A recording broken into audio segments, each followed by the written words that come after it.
If you're visiting America from somewhere like the UK or Australia, you might see a Walmart and think, right, I've got to see this. It seems like a uniquely American spectacle, a cathedral of consumerism where you can buy a gun, a gallon of milk, and a garden gnome all under one massive roof.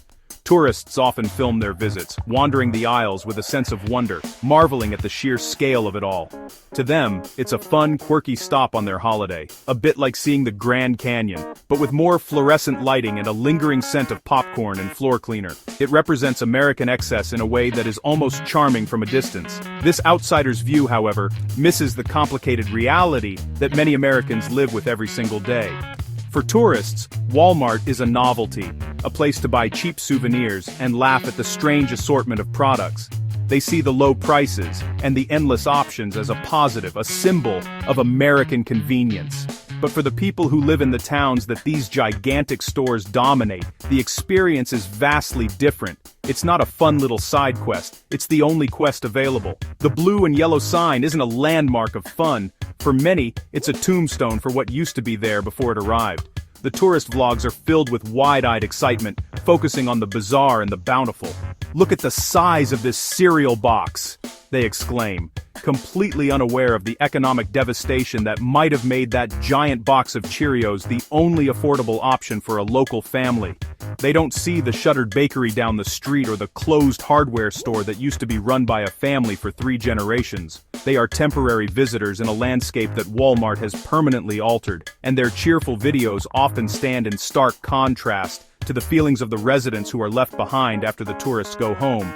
So, while it's easy to see why a visitor might be fascinated, it's crucial to understand that their experience is a curated one. It's like visiting a zoo and admiring a tiger in its enclosure, without thinking about the jungle that was destroyed to capture it.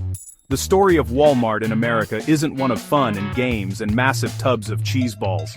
It's a much darker, more complicated tale about what is lost when one company becomes so overwhelmingly powerful, and it's a story that you won't fully grasp from a 10-minute YouTube video filmed by someone on holiday. The story of Walmart's arrival in a small town often follows a tragically predictable script. First, there's the announcement, promising jobs and low prices. Then, the giant box is built. And then, slowly but surely, the local businesses begin to disappear. The mom and pop grocery store, the family-owned hardware shop, the local clothing boutique, they simply cannot compete with Walmart's ability to sell products at prices that are often lower than what the small stores can even buy them for. This process isn't a fair fight. It's an economic steamroller flattening the unique character of a town's main street into a homogeneous strip of asphalt and corporate logos. This leaves communities in a precarious position. They become entirely dependent on a single massive corporation for their essential goods, and, in many cases, for their jobs. The very fabric of the local economy is rewoven to have Walmart at its center. This dependency creates a quiet resentment, a feeling of being trapped. People say it all the time. "I hate shopping at Walmart, but there's nowhere else to go."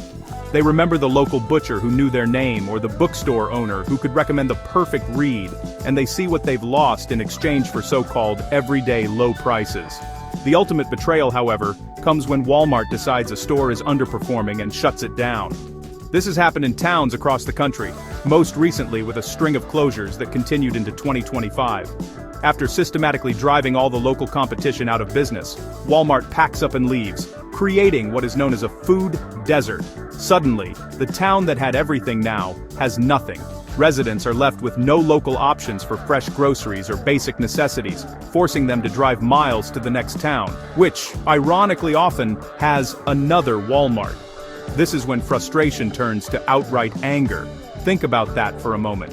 A company comes into your town, dismantles the local economy piece by piece, makes everyone reliant on it and then vanishes, leaving a giant empty building and a community with fewer options than it had a decade ago. It's a corporate hit and run on a massive scale. The empty stores stand as monuments to a broken promise, a constant and painful reminder for residents of how their town's self-sufficiency was traded for a convenience that turned out to be anything but permanent.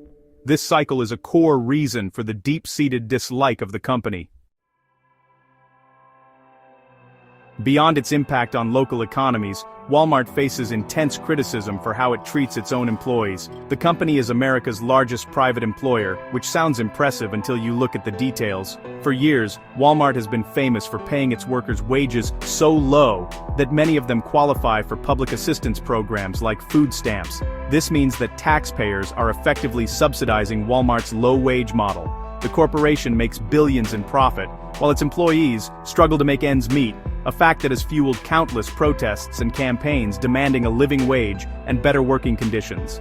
This issue isn't just about the numbers on a paycheck, it's about a fundamental lack of respect for the people who keep the stores running. Limited benefits, unpredictable scheduling, and pressure to work off the clock are common complaints that have plagued the company's reputation for decades.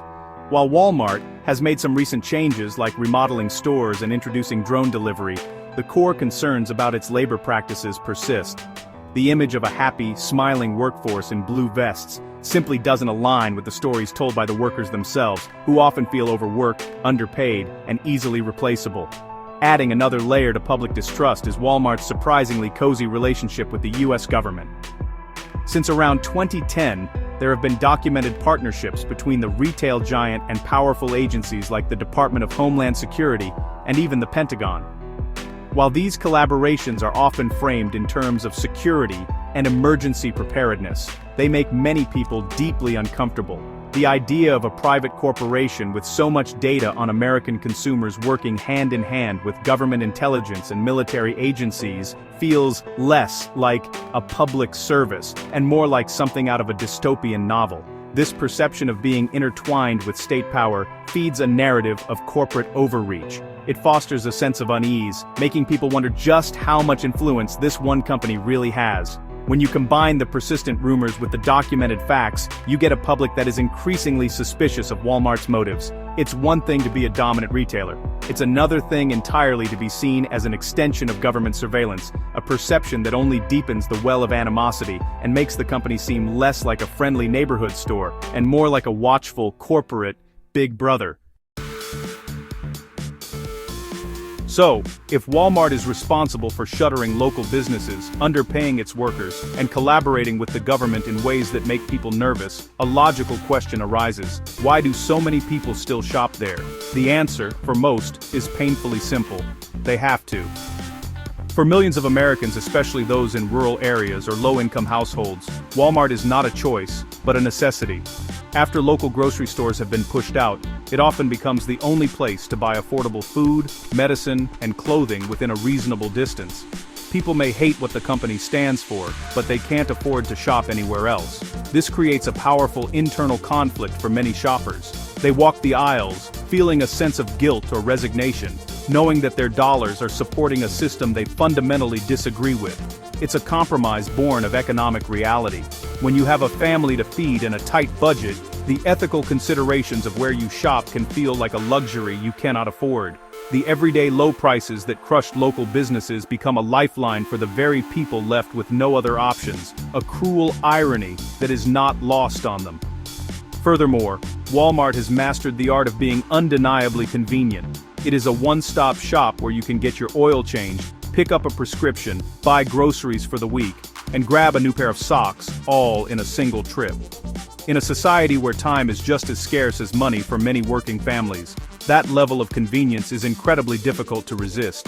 Even people who have other options and could afford to shop elsewhere are drawn in by the sheer ease of it all. It's a trap of practicality that is very hard to escape. Ultimately, the relationship most Americans have with Walmart is one of grudging dependence. It's a perfect example of a necessary evil. They may despise its business practices, resent its impact on their communities, and distrust its corporate power, but on a Tuesday night, when they realize they're out of milk and diapers, they will still find themselves walking under that big blue and yellow sign. This is the company's greatest and most troubling success. It has made itself so essential to the lives of so many that it can thrive not on its customers' love, but on their lack of a better choice.